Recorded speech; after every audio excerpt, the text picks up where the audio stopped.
Friends, তোমরা সবাই জানো রেলওয়ে এনটিপিসি এবং গ্রুপ ডির একটি বিশাল ভ্যাকেন্সি তোমাদের সামনে আসতে চলেছে। জুন জুলাইয়ে তার নোটিফিকেশন আসবে এবং সম্ভাব্য এক্সাম ডেট এখনো দেওয়া হয়নি। তো আমাদের হাতে মেনলি এখনো প্রায় 5 থেকে 6 মাস টাইম আছে। তো এই 5 থেকে 6 মাস যদি আমরা প্রিভিয়াস ইয়ার এক্সাম একবার সলভ করে নিতে পারি, তাহলে আমাদের মনে হয় না যে পরীক্ষা হলে গিয়ে কোনো প্রবলেম হবে। তাই আমি আজ থেকে আমার এই পেজে এবং আমার ইউটিউব চ্যানেলে তোমাদের রেলওয়ে এনটিপিসি প্রিভিয়াস ইয়ারের যত ম্যাথস কোশ্চেন আছে সব সলভ করাবো। ওকে, দেখো প্রথম প্রশ্ন কি বলা হয়েছে, Harish and Bimal can complete A task in 20 days। তাহলে হরিশ এবং বিমল একটি কাজ মিলিতভাবে 20 দিনে শেষ করতে পারে। আর কি বলা হয়েছে, তারা কাজটি শুরু করলো একসঙ্গে এবং 15 দিন একসাথে কাজ করলো। 15 দিন কাজ করার পরে বিমল চলে গেল, বিমল লেফট। এখন রিমেনিং কাজ হরিশ একা 10 দিনে শেষ করলো। তাহলে হরিশ যদি পুরো কাজটি করতো তাহলে কত দিনে করতে পারতো সেটি নির্ণয় করতে হবে। দেখো, এটি রেলওয়ে এনটিপিসি CBT 1 2021 পেপার থেকেই প্রশ্নটি নেওয়া হয়েছে। 4টি অপশন দেওয়া হয়েছে, তোমাকে সঠিক অপশন চুজ করতে হবে। দেখো, এই ধরনের প্রশ্ন সলভ করার জন্য 2টি মেথড আমি তোমাকে দেখাবো। ফার্স্ট মেথড, তুমি ধরে নাও যে হরিশ এবং বিমল যে পুরো টাস্কটি কমপ্লিট করছে 20 দিনে, সেটি হচ্ছে 1 পার্ট। তাহলে যদি হরিশ এবং বিমল একত্রে 20 দিনে 20 ডেজে 1 পার্ট কাজ করে, তাহলে তারা 15 দিন একত্রে একসঙ্গে কাজ করেছে এবং তারপরে বিমল চলে গেছে। তাহলে এই 15 দিনে হরিশ এবং বিমল ঠিক কত পার্ট কাজ করতে পারবে? তুমি বলবে দাদা 15/20 পার্ট কাজ করতে পারবে। 15/20, আর 15/20 মানে কিছুই না, 3/4। তাহলে দেখো, এই যে 3/4 ভগ্নাংশ, এই ভগ্নাংশটাকে আমরা এরকম ভাবে রিপ্রেজেন্ট করতে পারি, যদি 4 ইউনিট টোটাল ওয়ার্ক হয় তার মধ্যে 3 ইউনিট ওয়ার্ক তারা একসাথে করলো। তাহলে রিমেনিং ওয়ার্ক কত পড়ে রইল? রিমেনিং ওয়ার্ক পড়ে রইল 1 পার্ট বা 1 ইউনিট। সেই 1 পার্ট না, কারণ 1 পার্ট আমি প্রথমেই নিয়ে নিয়েছি, 1 পার্ট বলতে পারবো না, বলবো 1 ইউনিট, কারণ এই 4 ইউনিটের মধ্যে 3 ইউনিট হয়ে গেছে। তাহলে বাকি পড়ে আছে কত? 1 ইউনিট। তাহলে এই 1 ইউনিট ওয়ার্ক কে করছে? না হরিশ একা করছে। কত দিনে করছে? না 10 দিনে করছে।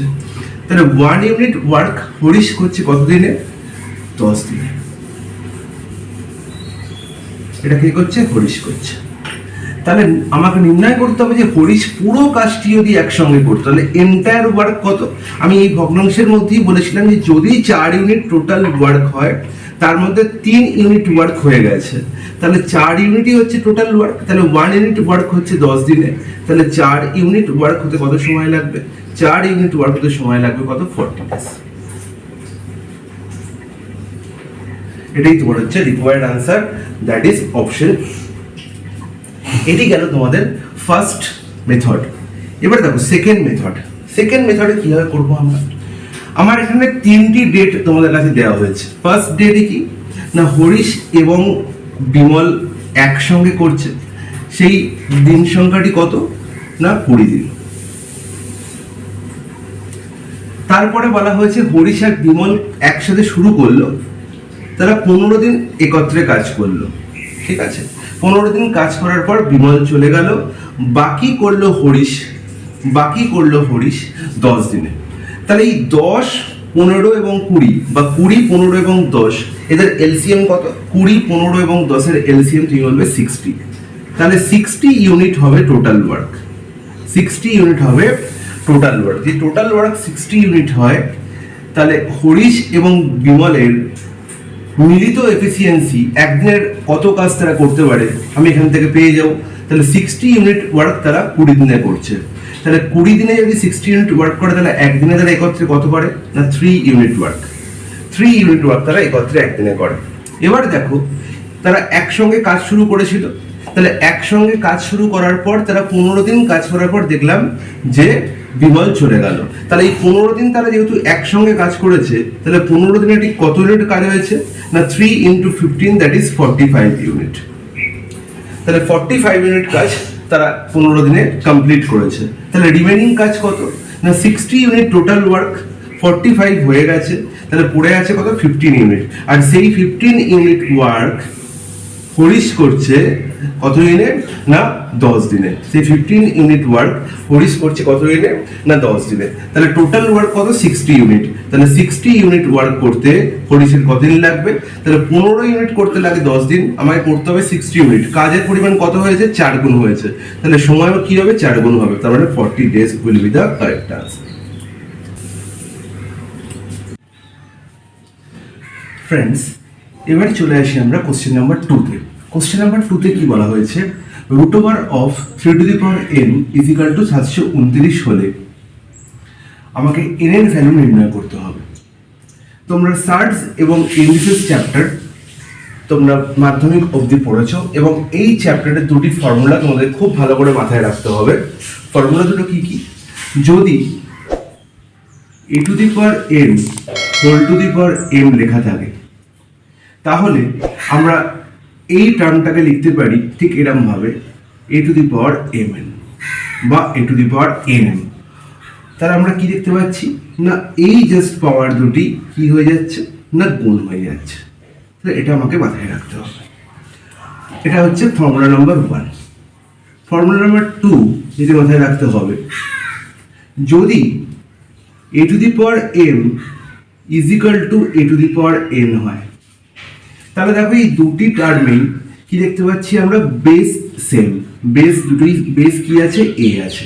তাহলে যদি কোনো কারণে বেস সেম হয়, তাহলে আমরা মনে রাখবো যে পাওয়ারও কি হয়ে যাবে ইকুয়াল হয়ে যাবে, পাওয়ারের ভ্যালুও কি হয়ে যাবে ইকুয়াল হয়ে যাবে। তারপরে আমরা এখান থেকে কি লিখতে পারি না m is equal two n। তাহলে আমরা এখান থেকে কি লিখতে পারি না m is equal two n।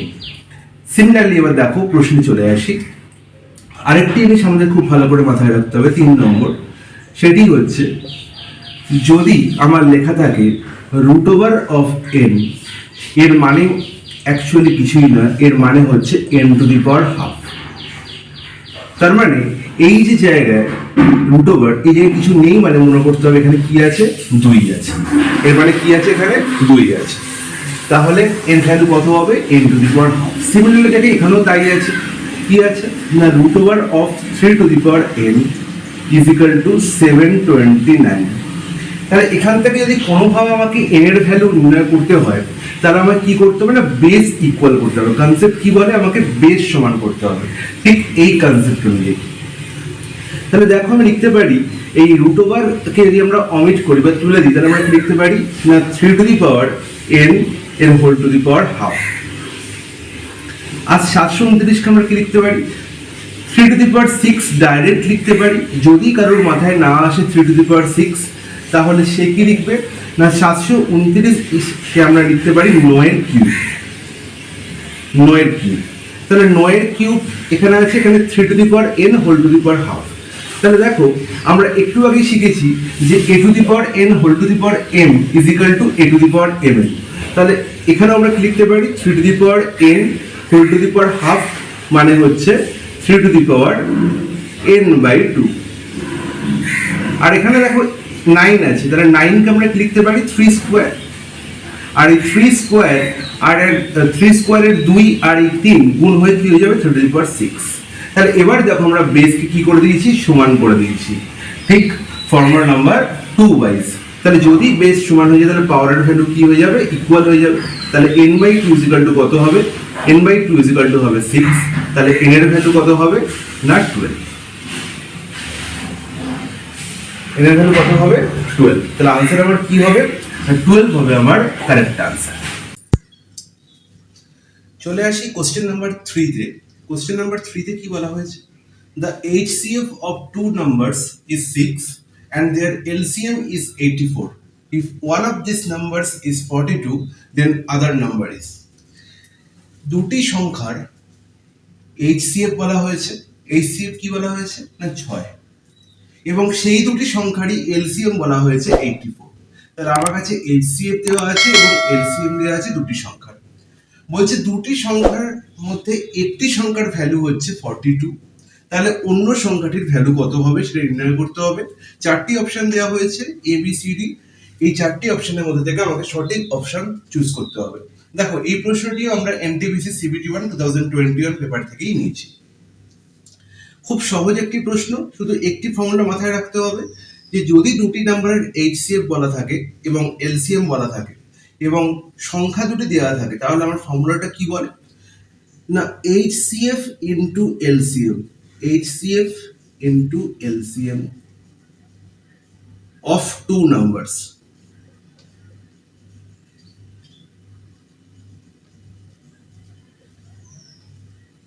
of two numbers মাথায় রাখতে হবে যে দুটি নাম্বারের ক্ষেত্রেই কিন্তু এই ফর্মুলাটি প্রযোজ্য। তাহলে HCF into LCM of two numbers is equal to product of two numbers.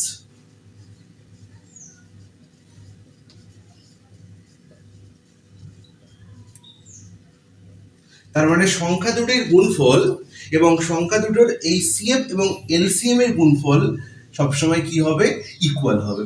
তাহলে এখানে আমার তিনটির ভ্যালু দেওয়া আছে, HCF এর ভ্যালু দেওয়া আছে কত 6, LCM ভ্যালু কত দেওয়া আছে 84, আর কি দেওয়া আছে product of two numbers, product of two numbers এর মধ্যে একটি নাম্বার দেওয়া আছে, সেটি কত না একটি নাম্বার হচ্ছে 42। তাহলে অপর নাম্বারটি আমাকে নির্ণয় করতে হবে, সেকেন্ড নাম্বারটি আমাকে নির্ণয় করতে হবে, যেটি আমি জিজ্ঞাসা চিহ্ন দিয়ে ডিনোট করেছি। তাহলে দেখো খুব সহজেই তোমরা এখান থেকে আনসার বের করতে পারবে। কাটাকুটি করে নাও, 6 এর সাথে 42, 7 কে দিয়ে 7 12 84। তার মানে কি না অপর নাম্বারটি যেটা সেকেন্ড নাম্বার তার ভ্যালু কত বেরোলো না 12, তার ভ্যালু কত বেরোলো না 12। তার option A is the correct answer.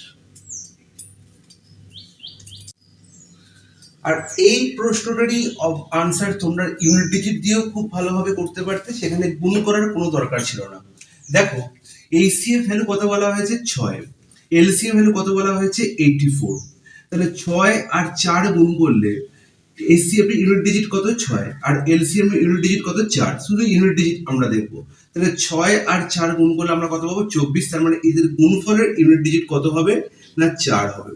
তার মানে এদিকেও যে গুণফল হবে সংখ্যা দুটোর, সেই সংখ্যা দুটোর গুণফলের ইউনিট ডিজিটও 4 হবে। তাহলে একটি নাম্বারের ইউনিট ডিজিট আমি পেয়ে গেছি 2। তাহলে 2 এর সঙ্গে আর কি গুণ করলে 4 হতে পারে, তাহলে 2 এর সঙ্গে আইদার 7 গুণ করলে ইউনিট ডিজিট 4 হতে পারে, অথবা 2 এর সঙ্গে 2 গুণ করলে ইউনিট ডিজিট 4 হতে পারে। তাহলে এখানে একটি অপশনই দেখতে পাচ্ছি যার ইউনিট ডিজিট 2 আছে, সেটি হচ্ছে কত না অপশন 12, অপশন এ, যেখানে আনসার কত হচ্ছে 12 এবং তার ইউনিট ডিজিট কত 2। তার মানে অপশন এই হতে পারে কারেক্ট আনসার।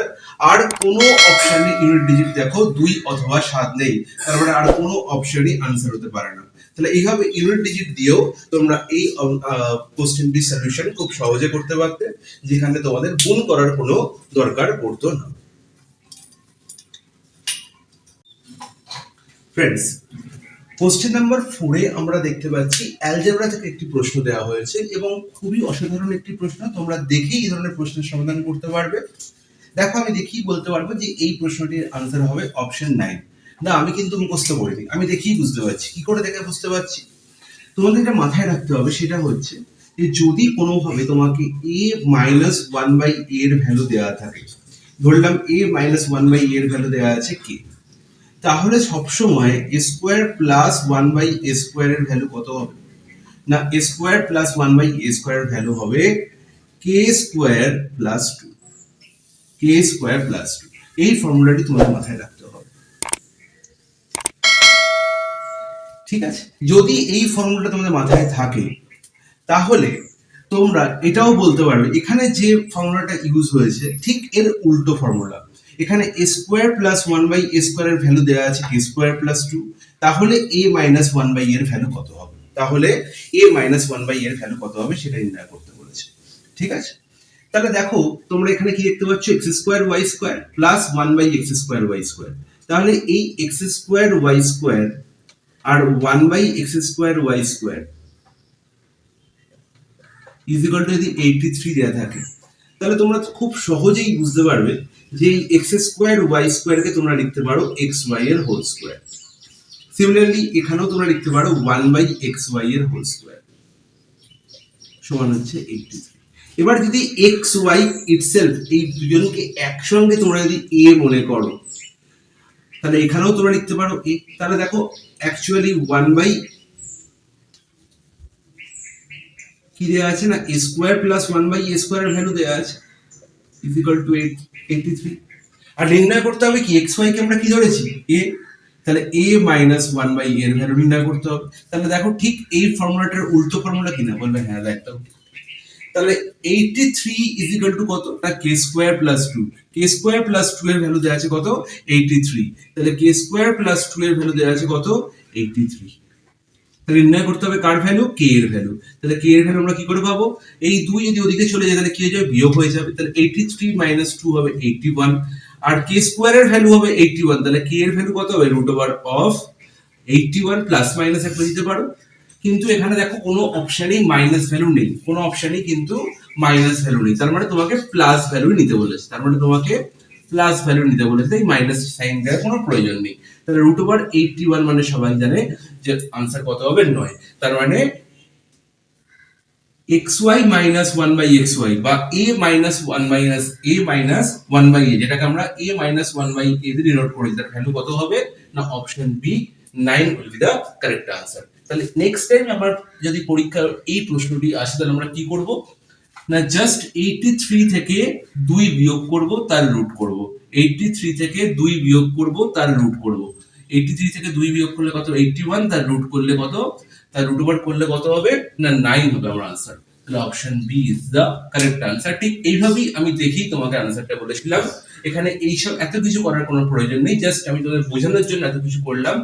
জাস্ট আমাকে দেখতে হবে যে a square plus 1 by a square এর ভ্যালু দেওয়া আছে 83, আমাকে a মাইনাস 1 বাই a এর ভ্যালু দিয়ে বার করতে হবে। তার জন্য আমাকে কি করতে হবে না 83 থেকে 2 বিয়োগ করব, তার রুট করব, आंसर পেয়ে যাব। ঠিক আছে, চলে এসেছি আমরা কোশ্চেন নাম্বার 5 নিয়ে। কোশ্চেন নাম্বার 5 এ দেখতে পাচ্ছি কি বলা হয়েছে, the ratio of the number of female to that of the male employees in a small company is 2:3। তাহলে কোন একটি কোম্পানিতে ফিমেল এমপ্লয়িও আছে এবং মেল এমপ্লয়িও আছে, এবং ফিমেল এমপ্লয়ি এবং মেল এমপ্লয়ির রেশিও বলা হয়েছে 2:3। তাহলে ফিমেল আর মেল এমপ্লয়ি, ফিমেল আর মেল এমপ্লয়ির রেশিও বলা হয়েছে কত না 2:3। the first information that is available, okay। এবার বলা হয়েছে if the number of the male employees in company is 90, যদি মেল এমপ্লয়ির অ্যাকচুয়াল নাম্বার 90 বলা থাকে তাহলে নির্ণয় করতে হবে না total number of employees working in the company. তাহলে টোটাল নাম্বার অফ এমপ্লয়ি কত, তাহলে দেখতে পাচ্ছি যদি দুজন ফিমেল হয় এবং তিনজন মেল হয় তাহলে আমরা বলতে পারবো যে টোটাল এমপ্লয়ি কত, টোটাল এমপ্লয়ি হচ্ছে 5। যদি দুজন ফিমেল হয় এবং তিনজন মেল হয় তাহলে টোটাল এমপ্লয়ি আমরা কি করে পাবো না ফিমেল প্লাস মেল যোগ করে দ্যাট ইজ 5। আমরা দেখতে পাচ্ছি মেল এমপ্লয়ির নাম্বার দেওয়া হয়েছে 90, তার মানে 3 এর ভ্যালু দেওয়া আছে কত 90। এবার বলো 3 কে কত দিয়ে গুণ করলে 90 হয়, বলো 30 গুণ করলে দাদা। তাহলে যদি 3 কে 30 গুণ করলে আমরা 90 পাই, আমার নির্ণয় করতে হবে টোটাল এমপ্লয়ি, তার মানে 5 এর ভ্যালু। তাহলে 3 এর ভ্যালু যদি 90 হয় 30 গুণ করে তাহলে 5 এর ভ্যালু 30 গুণ হবে, 5 এর ভ্যালু 30 গুণ করলে কত হবে তুমি বলবে 150। তাহলে 150 জন হচ্ছে টোটাল এমপ্লয়ি। যদি আমাকে ফিমেল এমপ্লয়ি বার করতে বলতো তাহলে এটাও 30 গুণ হতো, 30 গুণ করে কত হতো না 60। তাহলে অপশন आंसर কি হবে আমার না টোটাল এমপ্লয়ি আমার বার করতে বলেছে দ্যাট ইজ 150, আর 150 আমি দেখতে পাচ্ছি অপশন এ তে। তো option A is the correct answer. তো মাই ফ্রেন্ডস এরকম ভাবে 5টি করে রেগুলারলি আমি তোমাদের প্রশ্নের সলভ করাবো এনটিপিসি এক্সামের জন্য, এবং আনটিল এনটিপিসি এক্সাম তোমাদের এই ধরনের প্রশ্নের সলভ আমার এই ফেসবুক পেজ এবং ইউটিউব চ্যানেল দুটো চ্যানেলেই চলবে। যদি তোমাদের আমার প্রশ্নের সমাধানের প্রসেস ভালো লাগে তো তোমরা চ্যানেলটি সাবস্ক্রাইব করো এবং খুব বেশি করে শেয়ার করো যাতে আমরা অনেক বেশি মানুষের মধ্যে ছড়িয়ে পড়তে পারি।